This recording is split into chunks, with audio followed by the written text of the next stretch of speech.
Sekarang ini kekristenan menyebar ke seluruh dunia. Tapi konon sebenarnya Yesus hanya diutus untuk Bani Israel. Bener nggak sih? Tolong dong dijelasin. Well, oke.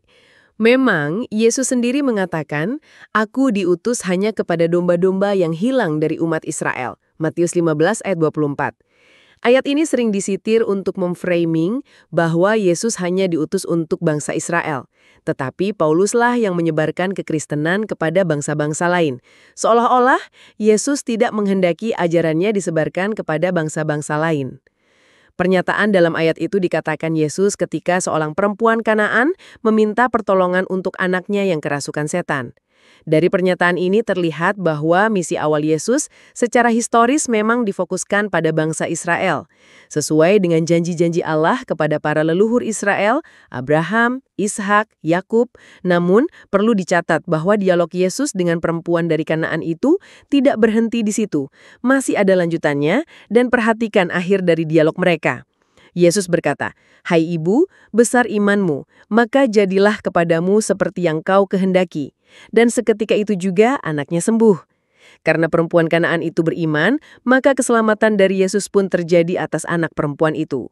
Walau fokus awalnya perutusan Yesus adalah kepada bangsa Israel sesuai yang dijanjikan Allah kepada Israel, tetapi Yesus pun tidak menolak orang non-Yahudi.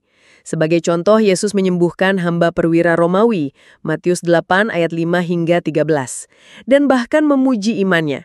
Dalam Yohanes 4, Yesus bercakap-cakap dengan perempuan Samaria dan membicarakan penyembahan yang sejati. Ini menunjukkan bahwa meski secara historis misinya dimulai dengan Israel, pintu bagi bangsa-bangsa lain sudah mulai dibuka, bahkan selama pelayanannya. Tapi kan kalau dilihat dari ceritanya, bukan Yesus yang sengaja ekspansif memberitakan Injil kepada bangsa-bangsa lain, tetapi mereka yang proaktif mencari Yesus. Berbeda dengan misi para muridnya yang ekspansif kepada bangsa-bangsa lain, terutama Paulus.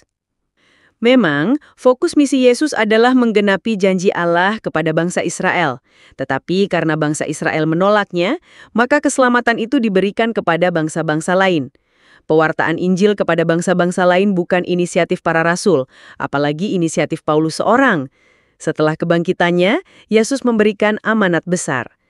Karena itu pergilah, jadikanlah semua bangsa muridku. Matius 28 ayat 19.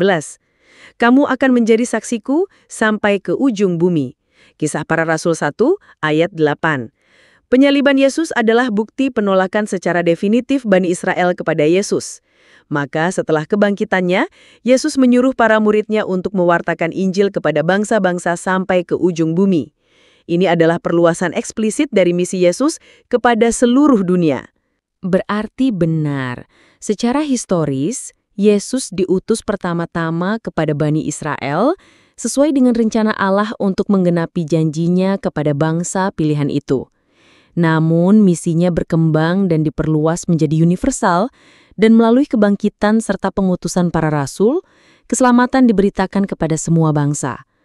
Jadi, misi Yesus tidak terbatas pada Bani Israel, melainkan dimulai dari mereka dan meluas ke seluruh dunia.